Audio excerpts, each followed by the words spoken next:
Welcome, nerds, to the music news for the week. This is a chunk taken out of the much larger full-length show over on the main channel, youtube.com/generallynerdy. Here in the music section, we like to talk about recent releases, upcoming releases, as well as tour dates being announced, festivals being announced, just regular music-associated news and the whatnot. This week in news, this stuff happened. Kicking things off in the music section, like we always do for the regular episodes, we have some pretty big tours have been announced, most notably a tour that is related to both Slipknot and Mushroomhead. I use that vocabulary very specifically. Plus, we have Al Jorgensen teasing something that he's teased a few times in the past as well, so maybe this time it'll actually happen. Let's do all of this. Starting off in the follow-ups and corrections. The Ticketmaster situation appears to have come to something of a conclusion. I don't believe the actual court case is finalized, but we do have at least some sort of ruling in the effect of Ticketmaster and Live Nation both are going to have to put all of the fees and everything up front. No more hidden fees when buying tickets through Ticketmaster or Live Nation. So the price they advertise for the tickets should be the price you pay for the tickets, because they're going to have included all of the handling and processing and all of the doubling of my ticket price fees kind of stuff in the final total, so you don't get surprised by the end of it and go, wait a minute, these $20 tickets are now $60. How did that happen? So yeah, that's significant, though. Again, I believe there is still more to come from this situation, so we will be keeping tabs on that. That is, though, the only follow-up or correction we have, so let's continue on into the new music section. This week in new music, we have new track from Baroness. The name of the track is Last Word. There is a new album coming out from Baroness called Stone, September 15th. This is exactly what you would probably expect from Baroness. The one minor note that I had, minor issue I had with this, and it's relatively minor, though still fairly noticeable, is on the production side of things, there is a guitar solo in this that sounds like they recorded it in a shower. The verb is just way too saturated, and the EQ on that solo recording is not cohesive with the rest of the track, so it sticks out like a sore thumb. But other than that, this is basically what you expect Baroness to do. I'm super excited about new Baroness music. This is a prime example why. Pretty noteworthy here as well. This is the first time that they've done their own recording and mastering. So congratulations to the guys to the folks, I guess, over at Baroness, because first self-recording, this is pretty good. Next up, we have a track from a newer Swedish band that I found recently called Eminence. I believe we've talked about them as a musical suggestion previously, but they have new music. The new track is called Come Hell or High Water. This is what melodic metal sounds like. This is like the prime example of this genre, just this melodic, they're from Sweden, but like it's not death metal. This is just good solid metal with a good solid melody over the top of it, and the vocalist who can actually pull off melodic vocals as well as some pretty great harsh screamy vocals. Just I really appreciate this band. Like when I found them, I couldn't stop listening to them for about 2 days. It was pretty awesome. I noticed in this video, because you know Social Blade is a thing, and other things that keep track of metrics also help me. But the tags on this video, they tagged Sleep Token and Bad Omens with this, and I feel like they're doing themselves a disservice by comparing themselves to those two bands, because in my eyes they far exceed anything either of those bands have done. Even though Sleep Token is kind of blowing up these days, I feel like Eminence deserves much more of that recognition than Sleep Token does. Not that Sleep Token's bad, but Eminence is better. So yeah, absolutely 100% recommend Come Hell or High Water from Eminence out of Sweden. Next up is a band that we've talked about previously as well. It's a band called Victims. It's been a minute since we've heard from these guys. They have a new track called Feed the Vice. It is featuring vocalist Life 499, or 91 rather, I apologize. I've never heard of Life for 91 before, so sure. This sounds to my elder millennial ears, this sounds like the logical evolution of what scene music was back when I was fresh, graduated out of high school in my 20s and stuff, when scene music was an epithet. This is what that became, in all of the right ways. I really wish this is what scene music was when I was, you know, fresh into the music scene, because then I probably would have been a little bit more into it and not so hateful. But this is quality stuff, man. This is a really good track. Really interesting vocal performance from this guest vocalist. Again, Life 491, sorry. Just his scream really sounds like he has zero proper technique, and he's going to blow his voice out, but it's working because it's such a unique sound. Hopefully he is actually using proper technique and he doesn't blow out his voice and he can continue with this sound, because it's very unique and very unto himself. So this is a track worth listening to for sure. Not going to win over any new fans probably, but very well done all over. Again, Victims, Feed the Vice is this one. And then, final piece of new music for the episode, we're talking Dax, who we've talked about previously on the show. We don't always talk about metal, just mostly. So Dax put out a new track called To Be a Man. This is the mega remix. He has, I think this is the third time he's released this track specifically, but this time it's over 10 minutes long, and it's featuring a number of other artists. This whole conversation would be just listing all of the guest spots on here if we were going to do that. So we're not going to talk about the guest spots individually, but this is like great independent hip-hop. Like, Dax is just a good artist unto himself, and then on top of it he usually has a fantastic message, and this song is a prime example of that, of just the male expectations in society. And this is a song that should be heard by a much wider audience than it probably will be heard by, so that's why we're talking about it here, because it just deserves recognition. Dax, again, great artist, deserves recognition unto himself, and then on top of it, his message that should just, like, this is what hip-hop needs to be. To my very non-hip-hop oriented ears, this is kind of where that goes. So yeah, again, just an all-over recommend for all the music this week in the new music section. Dax, To Be a Man, would absolutely recommend to anybody. And then we have another giant subsection, and that is tours and festivals. We have some big stuff going on here. So first up, speaking of Baroness and their new record, they also announced a new tour. So we're going to start there because we already started talking about Baroness. This tour starts October 13th in Baltimore, Maryland, runs through December 1st in Philadelphia, Pennsylvania. Yeah, they're basically going everywhere in the US. The support on this tour is very segmented. So we have a list. We have Jesus Piece, Portrayal of Guilt, Primitive Man, Ken Mode, Wayfarer, Chat Pile, Vile Creature, Soul Glow. So there's a band called Soul Glow. Sheer Mag, Escuela Grind. Ooh, Escuela Grind. I didn't see that when I took these notes. Midwife, Hoaxed, Empire State Bastard. Nice. Cloud Rat, Imperial Triumphant Uniform, and Agriculture. Right? Is that, did I say that right? I did say that. Agriculture. Yes, that is exactly the name of that band.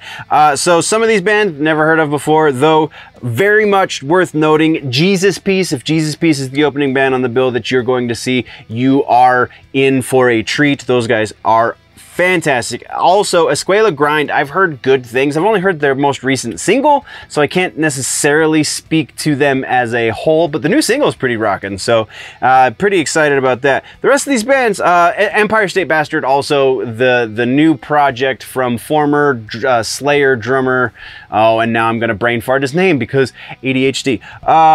Yes, the rest of these bands I've never heard of before, but if they're going on tour with Baroness, if they're even opening up one sure, then they're going to be worth a real quick listen. I'm not gonna go out on a limb and say they're all gonna be great because Baroness said so.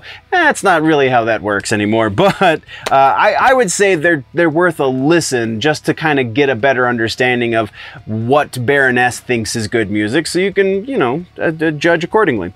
But yeah, that's what we got. There is tickets. They are not on sale as I am recording, nor as I took these notes, but they will be on sale, I believe, this Friday, if I'm remembering correctly, because I didn't include them in the notes. I take amazing notes. But there is a link down in the description that will take you to where you can buy tickets for these shows as soon as they are available. So do that and do the thing. And we're moving next into the Slipknot Mushroomhead tour. Kind of. So Anders Kosefny and Waylon Revis, former vocalists for those two bands. Anders was the first vocalist for Slipknot, roundabout the Mate Feed Kill Repeat record. He is the guy with all of those very brutish growls and grunts and screams on that record. So, real quick, history of the band Slipknot. Anders and Clown and Mick were, so Sean Crahan, Mick Thompson, were our founding members. If I'm remembering this correctly, somebody please correct me in the comments, but if I'm remembering this correctly, it was the three of them. They brought in Craig, they brought in Paul. Oh, Paul was the other founding member. I apologize. Paul was a founding member. So that was Sean, Anders, Mick, Paul were the founding members. They brought in Craig to do samples and keys. They brought in Greg Weltz, who went on the pseudonym Cuddles, for the first alternate percussion. And then they brought in Nar, I can't remember his actual name, as the other guitar player. And that was the original Mate Feed Kill Repeat lineup. Again, I'm going by rote here because I didn't write this down. But so they, shortly after they recorded Mate Feed Kill Repeat, which was kind of their self-released debut, they brought in Corey Taylor from other local Iowa band Stone Sour, and Corey Taylor took over primary vocals. Anders jumped over to alternate percussion. They brought in Joey Jordison to do the primary percussion. Sean moved over to the second alternate percussion. That's when they filled out the three drummer situation.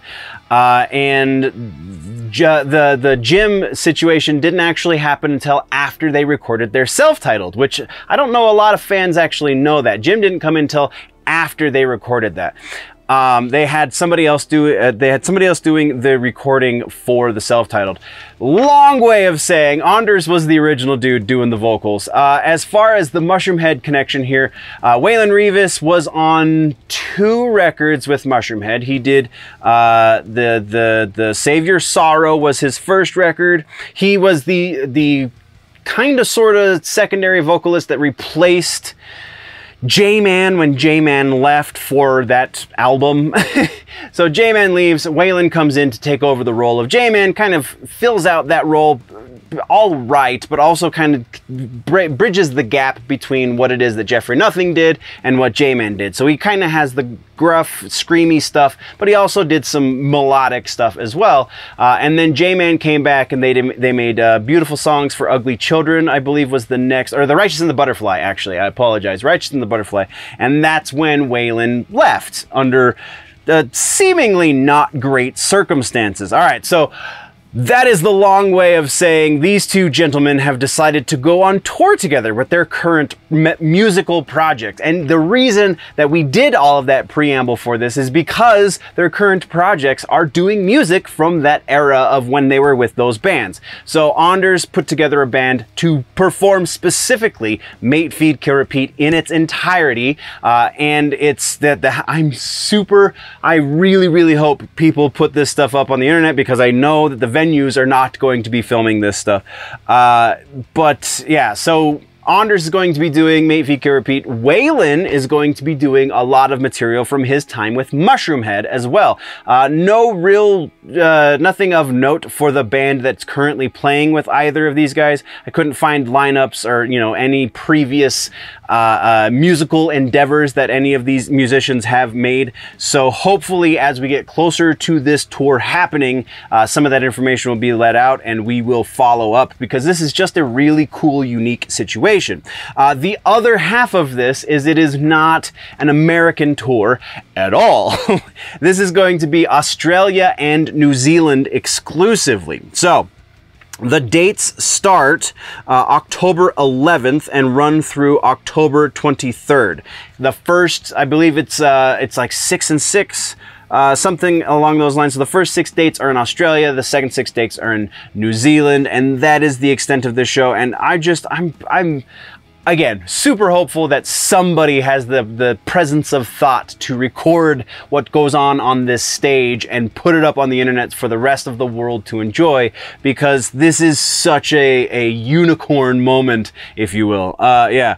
Just excited about that. Let's move on though, because I'm just going to keep gushing.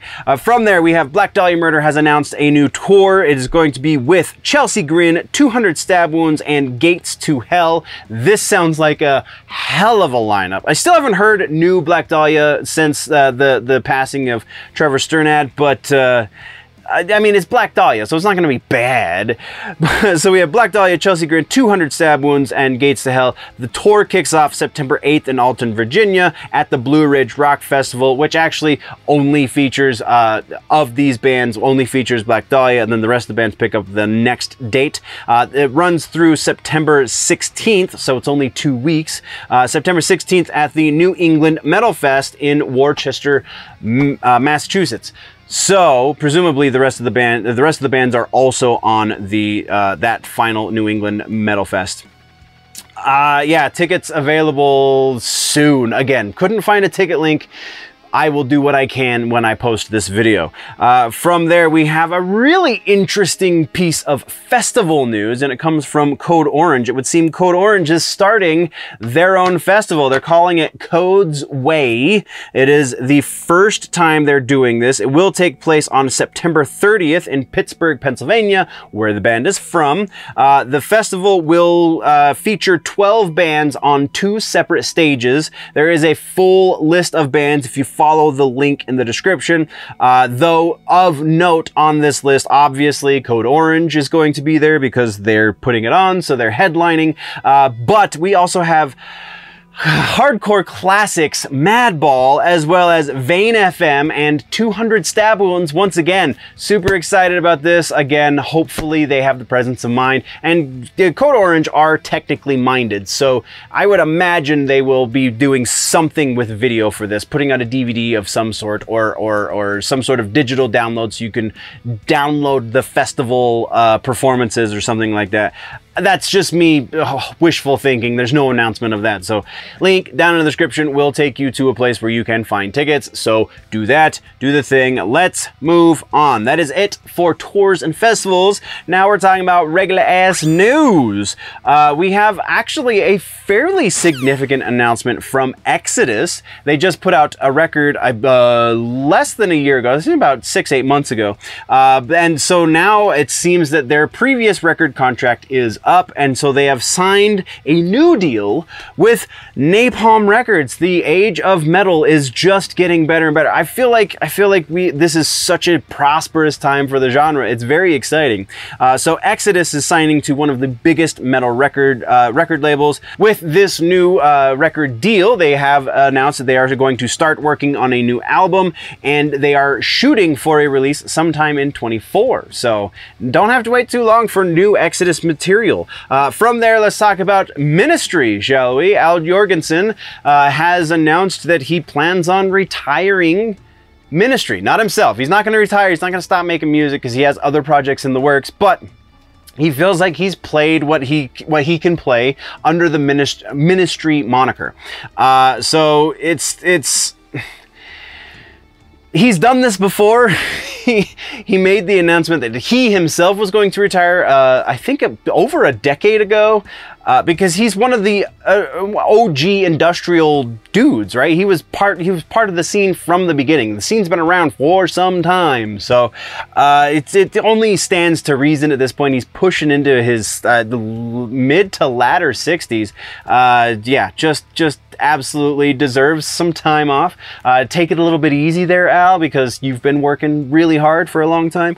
That's what we got on that one, though. Let's move over to our final piece of regular ass news, and that is High on Fire have announced that they have finished work on their 9th studio album. That's pretty exciting. The weird part about this, though, they're not planning on releasing it until 2024. So they're going to sit on it for almost a year because reasons. Probably because all the members of the band have other things going on. Matt Pike specifically, I believe, is still kind of on tour with Sleep. Somebody correct me, please. But yeah, Pike, very busy man. His bass player is in that Mutoid Man project that we talked about a couple episodes ago. So he's got his hands full. Drummer, I believe, also doing Mutoid Man. So yeah.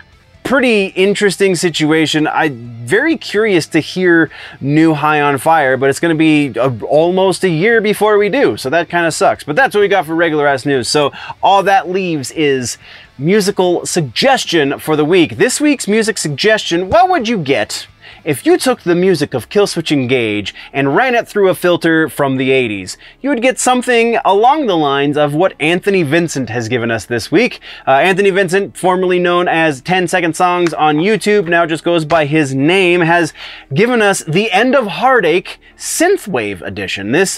I don't know why this damn song works so well in this style, but oh, wow. It's a lot of fun. Vincent's a very talented dude, surrounds himself with other very talented musicians, so like the production is top notch on this, and just incredibly entertaining to see a song that I know so intimately well done in such a dramatically different style and still work very, very freaking well. So this is your suggestion. Go watch probably a dozen times or more this Anthony Vincent video for the End of Heartache cover Killswitch Engage Synthwave. I don't know how we're supposed to title this. Once again, this is just the music section. There is a much longer show called The Week in Nerddom over on the main channel, youtube.com/generallynerdy. Go check out the entire show or just subscribe here and do all of the things. Appreciate your faces, nerds. Before we go, though, always remember that if it's generally nerdy, it's probably here.